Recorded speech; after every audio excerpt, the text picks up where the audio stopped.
Start हो गया। जब बोला ना तो नेगेटिव दे रहा खाती। ठीक ठीक। नमस्कार दोस्तों, स्वागत है आपका अपने YouTube चैनल पवन क्लासेस कमालपुर में। तो आज हम देखेंगे जहांगीर के बारे में। देखिए, आज हम जानेंगे जहांगीर के शासनकाल के बारे में। देखिए, आज हम पढ़ने वाले हैं जहांगीर का शासनकाल। आज हम जानेंगे जहांगीर के बारे में। देखिए, तो पहले हम जानेंगे कि जहांगीर का जन्म कब हुआ था। जहांगीर का जन्म कब हुआ था? तो जहांगीर का जन्म हुआ था 30 अगस्त 1569 को। 30 अगस्त 1569 को कहाँ पे हुआ था? तो फतेहपुर सीकरी में। कहाँ पे हुआ था? फतेहपुर सीकरी में। पहली बात क्या कि जहांगीर का जन्म कहाँ हुआ था? तो फतेहपुर सीकरी में। कब हुआ था? 30 अगस्त 1569 को। अगली बात हम जानेंगे कि इसकी माता का क्या नाम था। इसकी माता कौन थी? तो इसकी माता थी हरखाबाई। इसकी माता कौन थी? हरखाबाई, जिन्हें और नामों से जाना जाता है, जिन्हें इतिहास में जोधाबाई भी कहा जाता है। जिन्हें जोधाबाई भी कहा जाता है। और इन्हीं को कहा जाता है मरियम उज जमानी। मरियम उज जमानी, इन्हीं को बोला जाता है मरियम उज जमानी। देखिए, आपसे पहला क्वेश्चन क्या बनेगा कि इनका जन्म कब हुआ था? जहांगीर का जन्म कब हुआ था? तो 30 अगस्त 1569 को। कहाँ पे? फतेहपुर सीकरी में। और इनकी माता कौन थी? हरखाबाई। उन्हीं का नाम है जोधाबाई या फिर मरियम उज जमानी। पिता कौन था? तो पिता थे इसके अकबर। पिता कौन था? तो पिता थे इसके अकबर। आगे देखिए, इसका राज्याभिषेक कब हुआ, मतलब ये गद्दी पर कब बैठा? तो ये गद्दी पर बैठता है 1605 ईस्वी में। अगर आपसे पूछे कि इसका राज्याभिषेक कब हुआ, राज्याभिषेक होता है 1605 ईस्वी में। ठीक है, राज्याभिषेक होता है 1605 ईस्वी में। अब देखिए, इसकी बहुत सारी पत्नियां थी, तो हम वैसी पत्नियों के बारे में जानेंगे जिनका इतिहास में कोई न कोई रोल है। देखिए, तो इसकी पहली पत्नी कौन थी? तो पहली पत्नी थी इसकी मानबाई। देखिए, आपसे पूछे कि पहली पत्नी कौन थी? तो पहली पत्नी है इसकी मानबाई, जिससे पुत्र कौन उत्पन्न हुआ था? तो खुसरो। पहली पत्नी है मानबाई, पुत्र कौन था? खुसरो। दूसरी पत्नी कौन थी इसकी? दूसरी पत्नी तो दूसरी पत्नी थी जगत गोसाई। दूसरी पत्नी थी जगत गोसाई। इससे आपके पुत्र थे खुर्रम, जो कि आगे चलकर किस नाम से जाना जाता है? तो शाहजहां से। देखिए, आगे चलकर यह शाहजहां के नाम से जाना जाता है। इसका नाम क्या है? खुर्रम, जो कि किसका पुत्र था? जगत गोसाई का। अब बात करेंगे तीसरी पत्नी कौन थी। तीसरी पत्नी, ये आपकी तीसरी पत्नी थी रुखसाना बानो। तीसरी पत्नी रुखसाना बानो। इससे पुत्र कौन था? तो शहरयार। इससे पुत्र था इसका शहरयार। और चौथी पत्नी थी इसकी, चौथी पत्नी थी इसकी सलीमा बानो। सलीमा बानो, इससे इसका पुत्र था परवेज। और आखिरी और पांचवी पत्नी कौन थी? तो पांचवी पत्नी थी इसकी नूरजहां, जिसकी बेटी थी लाडली बेगम। जिसकी बेटी थी लाडली बेगम। अब देखिए, इन सभी पत्नियों में सबसे बड़ा रोल इतिहास में है नूरजहां का, ये क्योंकि आगे चलकर नूरजहां इसके पूरे राजकाज को संभालेगी कुछ टाइम के लिए। देखिए, आपसे पहला क्वेश्चन तो ये बनेगा, पहली पत्नी मानबाई खुसरो उसका पुत्र था। दूसरी जगत गोसाई, खुर्रम इसका पुत्र था। और रुखसाना बानो का शहरयार, सरिया बानो का परवेज। और नूरजहां की बेटी थी लाडली बेगम, जो कि जहांगीर की बेटी नहीं थी, क्योंकि नूरजहां का पहला पति कौन था? तो नूरजहां का जो पहला पति था उसका नाम था अली कुली बेग। उसका नाम था अली कुली बेग। थोड़ी सी बात कर लेते हैं नूरजहां के बारे में। देखिए, तो नूरजहां का पहला पति था अली कुली बेग। इसके अली कुली बेग को जहांगीर ने शेरे अफगान की उपाधि दी थी। शेरे अफगान की उपाधि दी थी किसने? तो दिया था जहांगीर ने। अब देखिए, शेरे अफगान की मृत्यु के बाद, शेरे अफगान की मृत्यु के बाद ये इससे शादी करता है नूरजहां से। अगर पूछे कि नूरजहां के पिताजी कौन थे? तो नूरजहां के पिता थे मिर्जा गयास बेग। कौन थे भाई? तो मिर्जा गयास बेग, देखिए मिर्जा गयास बेग, इन्हीं को बोला जाता है इतादुल्ला, इन्हीं को बोला जाता है इतादुद्दौला, इतादुद्दौला। इनका मकबरा कहाँ है? तो इसका मकबरा है आगरा में। इसका मकबरा कहाँ है? इसका मकबरा है आगरा में, जिसमें कि पहली बार पितृदूरा, जिसमें कि पहली बार पितृदूरा पद्धति का प्रयोग किया गया है। पितृदूरा पद्धति क्या होती है भाई? जड़ावट के कार्य, ठीक है, पहली बार इसी मकबरे में किया गया है काम, किसके? जड़ावट के कार्य। तो देखिए इसके पिता कौन थे? मिर्जा गयास बेग, इनको इतादुल्ला भी कहा जाता है। इनका मकबरा कहाँ है? तो आगरा में। और आगरा में इनके मकबरे में पहली बार पितृदूरा पद्धति का प्रयोग किया गया है, मतलब जड़ावट का कार्य किया गया है। आगे आपसे बोले कि इसकी माता कौन थी? तो इसकी माता थी अस्मत बेगम। इसकी माता कौन थी? तो इसकी माता है अस्मत बेगम। इसका नाम इतिहास में क्यों? क्योंकि इसने ही पहली बार गुलाब से इत्र निकालने की विधि खोजी थी। देखिए अस्मत बेगम ने ही पहली बार गुलाब से इत्र निकालने की विधि खोजी थी। गुलाब से इत्र निकालने की विधि सबसे पहले किसने खोजी थी? तो अस्मत बेगम। अब देखिए नूरजहां का वास्तविक नाम क्या था? अगर आपसे पूछे कि नूरजहां का वास्तविक नाम, नूरजहां का वास्तविक नाम क्या था? तो इसका वास्तविक नाम था मेहरुनिसा। इसका वास्तविक नाम था मेहरुनिसा। अब देखिए नूरजहां की शादी होती है 1611 ईस्वी में, जब ये सलीमा बेगम के सेवा में इसको नियुक्त किया जाता है। जहांगीर की जो पहले माता रह चुकी थी, मतलब सलीमा बेगम अकबर की विधवा, ठीक है, उसके सेवा में इनको जब नियुक्त किया जाता है नूरजहां को, तो नवरोज के त्योहार पर पहली बार देखता है जहांगीर, और देखने के बाद इस पे मोहित हो जाता है और इससे शादी का प्रस्ताव रखता है। और इनकी शादी होती है 1611 ईस्वी में। देखिए 1611 ईस्वी में, 1611 ईस्वी में नूरजहां और जहांगीर की शादी होती है। आगे आगे देखते हैं, बात करते हैं कि और क्या क्या हुआ इसके बारे में।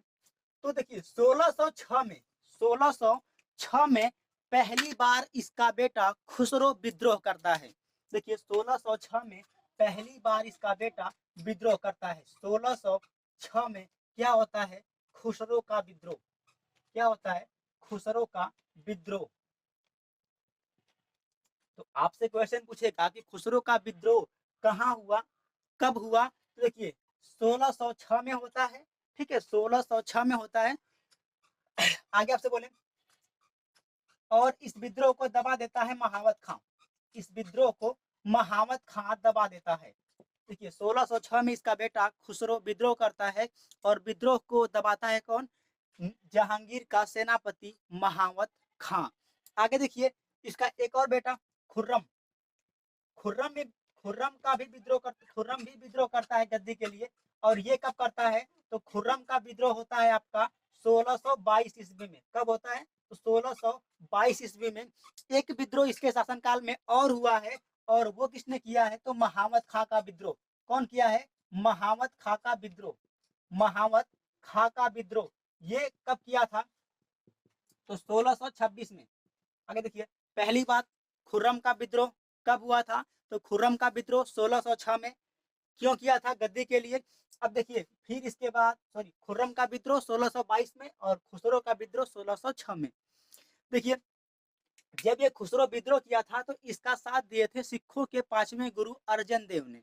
ठीक है, सिखों के 5वें गुरु अर्जुन देव ने इसकी सहायता की थी खुसरो की, इसलिए जहांगीर उनको मृत्यु दंड देता है। देखिए खुसरो के विद्रोह में सहायता किसने किया था? तो सहायता किया था अर्जुन देव ने। किसने किया था भाई?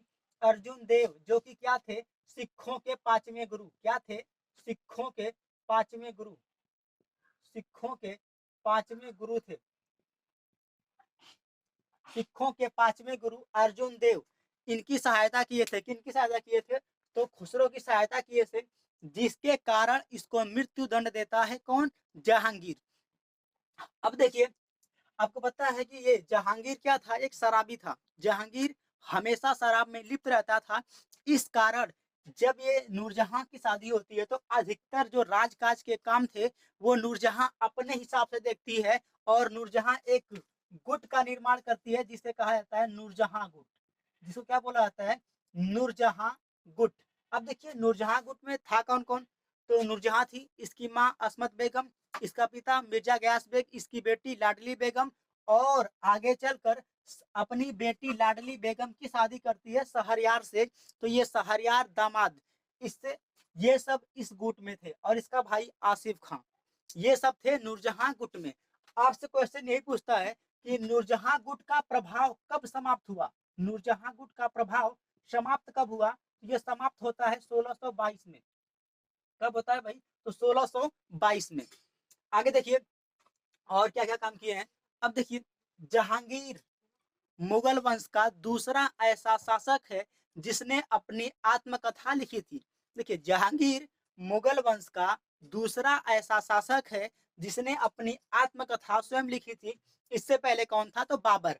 देखिए इसने अपनी आत्मकथा क्या लिखी है, तो इसकी आत्मकथा है आपकी तुजुक ए जहांगीरी, तुजुक ए जहांगीरी, तुजुक ए जहांगीरी, इसकी आत्मकथा है तुजुक ए जहांगीरी, जिसको कहा जाता है जहांगीर नामा, जिसको कहा जाता है जहांगीर नामा। अब देखिए जहांगीर नामा को इसने अकेले नहीं लिखा था, जहांगीर नामा को लिखने में इसकी सहायता कौन किए थे, मतलब जब ये शुरू तो इसने किया, जहांगीर ने शुरू किया, लेकिन जब जहांगीर अस्वस्थ हो जाता है, लिखने की दशा में ना रहता है, तो इसकी सहायता कौन करते हैं, तो मोतमिद खां और हौदी खां। कौन कौन, मोतमिद खां, मोतमिद खां और हौदी खां। तो आपसे क्वेश्चन ये पूछे कि जहांगीर नामा को खत्म किसने किया था, समाप्त किसने किया था, तो इसको लिखकर समाप्त किए थे मोतमिद खां और हौदी खां ने। और पहले स्टार्टअप कौन किया था, तो पहले स्टार्ट किया था जहांगीर ने, तुजुक ए जहांगीरी, जिसको जहांगीर नामा से भी कहा जाता है, जहांगीर नामा भी बोला जाता है। आगे देखिए इसने और क्या काम किए थे, और ये आपका जहांगीर बाग भी कुछ बनवाया था, जैसे शालीमार बाग, जैसे शालीमार बाग, निशात बाग। ये बाग कहाँ बनाए गए थे, तो जम्मू कश्मीर में। कहाँ बनाए गए थे, जम्मू कश्मीर में। इसका निर्माण किसने करवाया था, तो जहांगीर ने करवाया था। शालीमार बाग और निशात बाग ये कहाँ पे है, तो जम्मू कश्मीर में है। निर्माण किसने करवाया है, तो जहांगीर ने करवाया है। आगे आपसे क्वेश्चन पूछे कि जहांगीर का शासन काल किसके लिए जाना जाता है, तो देखिए जहांगीर ने ज्यादा कुछ किया नहीं था अपने शासनकाल में, बस ये अकबर के जो साम्राज्य विस्तार था उसको बस ये संभाल पाया, और कोई बड़ा काम नहीं किया था। इसके शासनकाल में बस यही हुआ है कि चित्रकला में बहुत बड़ी उपलब्धि हासिल किया इसने। देखिए तो इसके दरबार में कौन कौन चित्रकार थे, तो फारूक बेग, फारूक बेग, बिशन दास, फारूक बेग, बिशन दास, अबुल हसन, अबुल हसन, उस्ताद मंसूर, ये कुछ इसके प्रमुख चित्रकार थे जिनका उस टाइम पूरे देश में चर्चा थी इनके चित्रकारी पे। अब देखिए अबुल हसन क्या करता था कि इसके राज दरबार का चित्रण करता था, और ये उस्ताद मंसूर उस टाइम के प्रकृति के बारे में चित्रण करता था। और देखिए और ये जहांगीर खुद एक बहुत बड़ा चित्रकार था, इसने अपने जहांगीर नामा में ये लिखा भी है कि अगर एक चित्र को कई लोग बनाए तो मैं ये चित्र देखकर ये बता सकता हूँ कि आंख कौन बनाया है, नाक कौन बनाया है, या फिर कौन सा भाग कौन से चित्रकार ने बनाया है। आगे देखिए आगे और क्या हुआ इसके शासनकाल में। देखिए तो 1608 ईस्वी में, 1608 ईस्वी में पहली बार इंग्लैंड के राजा जेम्स प्रथम, इंग्लैंड का राजा जेम्स प्रथम, जेम्स प्रथम का दूत, ठीक है। देखिए 1608 में पहली बार इंग्लैंड के जो राजा थे या फिर इंग्लैंड का जो शासक था वो जेम्स प्रथम, वो पहली बार भेजता है कैप्टन विलियम हॉकिंस को। किसको भेजता है भाई, तो कैप्टन विलियम हॉकिंस को, कैप्टन विलियम हॉकिंस। देखिए कैप्टन विलियम हॉकिंस को भेजता है, किस लिए, ये समुद्री व्यापार करने के लिए। देखिए इंग्लैंड वाले पहली बार 1608 में जेम्स प्रथम का दूत कौन, कैप्टन विलियम हॉकिंस, इसको भेजता है किस काम के लिए, तो इस काम के लिए कि ताकि ये जाए और व्यापार करने की अनुमति लेकर आए। देखिए कैप्टन विलियम हॉकिंस कब आया? 1608 में। किस काम के लिए? तो व्यापार की अनुमति लेने के लिए। देखिए जब ये 1608 में आता है तो लगभग 3 साल तक इसके दरबार में रहता है, लेकिन पुर्तगालियों के कारण इसको व्यापार की अनुमति नहीं मिल पाती है। और कुछ काम है, इससे कुछ क्वेश्चन और बनते हैं कि जहांगीर ने इसको किसकी उपाधि दी थी? देखिए जहांगीर ने इसको इंग्लिश खां की उपाधि दी थी। अगर आपसे पूछे कि जहांगीर ने इसको कौन सी उपाधि दी थी, तो इंग्लिश खां। ठीक है, अगर आपसे क्वेश्चन पूछे कि कैप्टन विलियम हॉकिंस को कौन सी उपाधि दी गई थी, तो इंग्लिश खां। किसने दिया था? जहांगीर ने। आगे देखिए, जब यहाँ से काम नहीं बनता है, मतलब ये इसको अनुमति नहीं मिलती है, तो फिर जेम्स प्रथम अगली बार भेजता है 1615 में। अगली बार 1615 में भेजता है, 1615 ईस्वी में भेजता है किसको? टॉमस रो को। किसको भेजता है भाई? टॉमस रो को। ठीक है, 1615 भेजता है टॉमस रो को, और टॉमस रो को व्यापार करने की अनुमति मिल जाती है। टॉमस रो को व्यापार करने की अनुमति मिल जाती है। अब देखिए और क्या क्वेश्चन बन सकते हैं इससे, जहांगीर से। देखिए आपने जहांगीर के शासनकाल में एक अनारकली का भी नाम सुना होगा। ठीक है, एक अनारकली का नाम सुना होगा। इसके बचपन का नाम था सलीम। देखिए इसके बचपन का नाम था, जहांगीर के बचपन का नाम था सलीम। और एक अकबर के दरबार में एक नृत्यांगना थी अनारकली, जिसको देखकर ये आसक्त था। कौन? जहांगीर था। उस टाइम इसकी उम्र मात्र 12 से 13 वर्ष थी। इस कारण अकबर को ये बात अच्छी नहीं लगी और वो अनारकली को भेज देता है अफगानिस्तान में। देखिए अफगानिस्तान में जब उसकी मृत्यु हो जाती है, तो फिर ये जहांगीर क्या करता है? उसका मकबरा बनवाता है। तो अगर बस देखिए अनारकली से आपको एक ही क्वेश्चन बनेगा, वो क्या बनेगा कि अनारकली का मकबरा कहाँ है। आपसे क्वेश्चन क्या बोलेगा? अनारकली का मकबरा कहाँ है? तो इसका मकबरा है आपका आगरा में। कहाँ मकबरा है भाई? तो इसका मकबरा है आपका आगरा में। आगे देखिए और क्या काम किया था जहांगीर ने? जहांगीर ने दुअस्पा और सिंहस्पा इसको लागू किया था। आपसे पूछे कि दुअस्पा और सिंहस्पा, दुअस्पा और सिंहस्पा, दुअस्पा और सिंहस्पा किसने शुरू किया? तो दुअस्पा और सिंहस्पा स्टार्ट किया था जहांगीर ने। देखिए दुअस्पा और सिंहस्पा स्टार्ट किया था जहांगीर ने। अब देखिए इसमें क्या था कि दुअस्पा में दोगुने घुड़सवार इसके पास रहते हैं। ठीक है, देखिए आगे और क्या बन सकते हैं क्वेश्चन। इसकी मृत्यु कब होती है? जहांगीर की मृत्यु कब होती है? तो जहांगीर की मृत्यु होती है आपकी 1627 में। जहांगीर की मृत्यु होती है 1627 ईस्वी में। कहाँ इसका मकबरा कहाँ है? तो इसका मकबरा है लाहौर में। इसका मकबरा कहाँ पे है? तो इसका मकबरा है आपका लाहौर में। देखिए देखिए आगे कुछ मिटा देते हैं।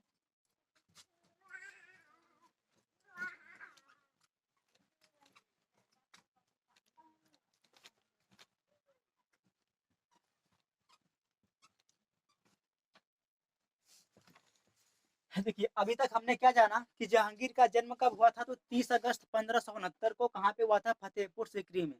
इसकी माता कौन थी? तो माता थी हरखा भाई या फिर मरियम उज्जमानी, या उसी को बोलते हैं जोधा भाई। पिता कौन थे? तो अकबर थे। आगे से पूछे कि राज्याभिषेक कब हुआ? तो 1605 में। राज्याभिषेक हुआ 1605 में। इसकी 5 पत्नियों के बारे में इतिहास में उल्लेख किया गया है। पहली कौन थी? मानबाई। उसका पुत्र कौन था? खुसरो। इसके बाद फिर थी आपकी जगत गोसाई। उसका पुत्र कौन था? खुर्रम, जो कि आगे चलकर शाहजहां के नाम से जाना जाता है।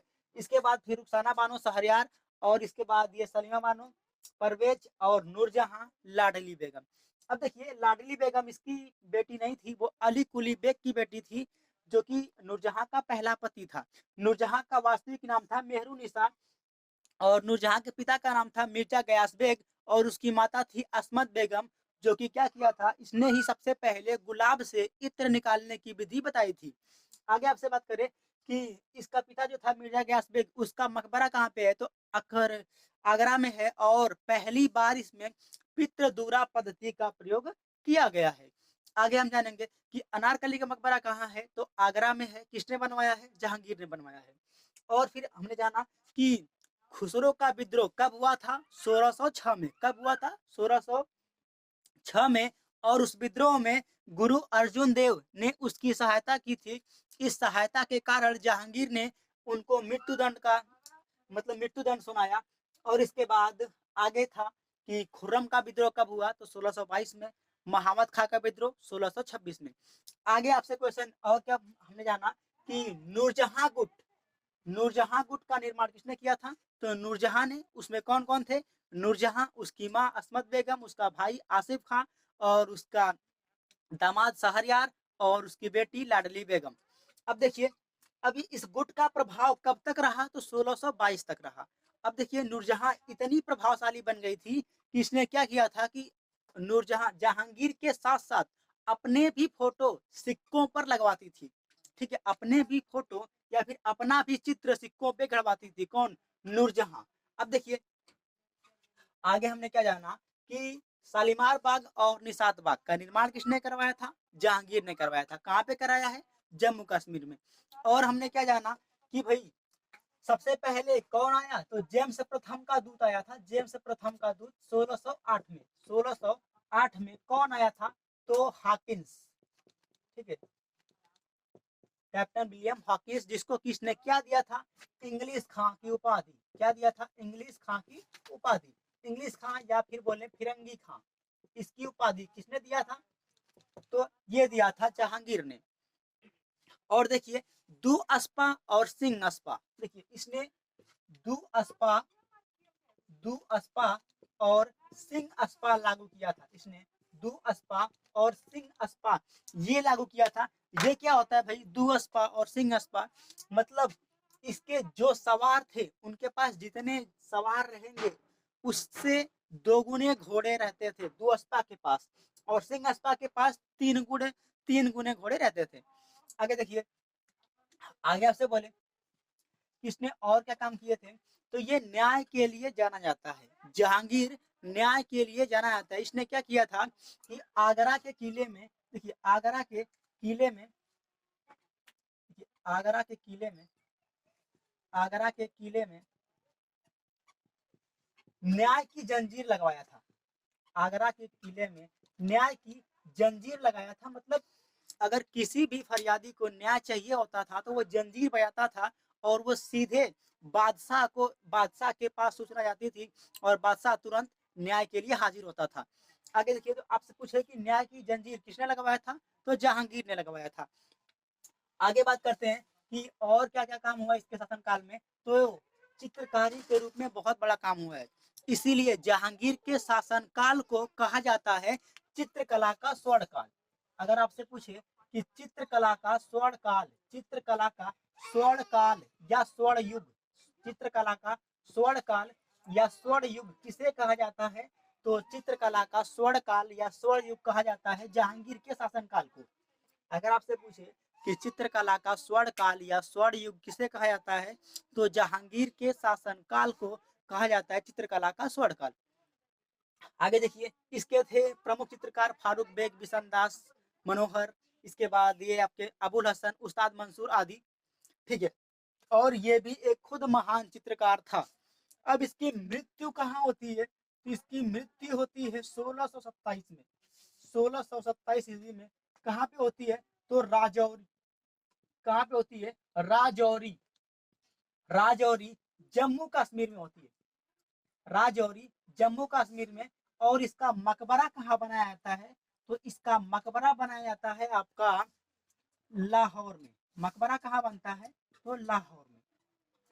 अब देखिए, आपसे पूछे कि इसका उत्तराधिकारी कौन बना था? तो इसका उत्तराधिकारी बना था खुर्रम। इसका उत्तराधिकारी बना था खुर्रम। अगर ये भी क्वेश्चन पूछे कि जहांगीर का उत्तराधिकारी कौन था? तो खुर्रम। खुर्रम बोले तो शाहजहां।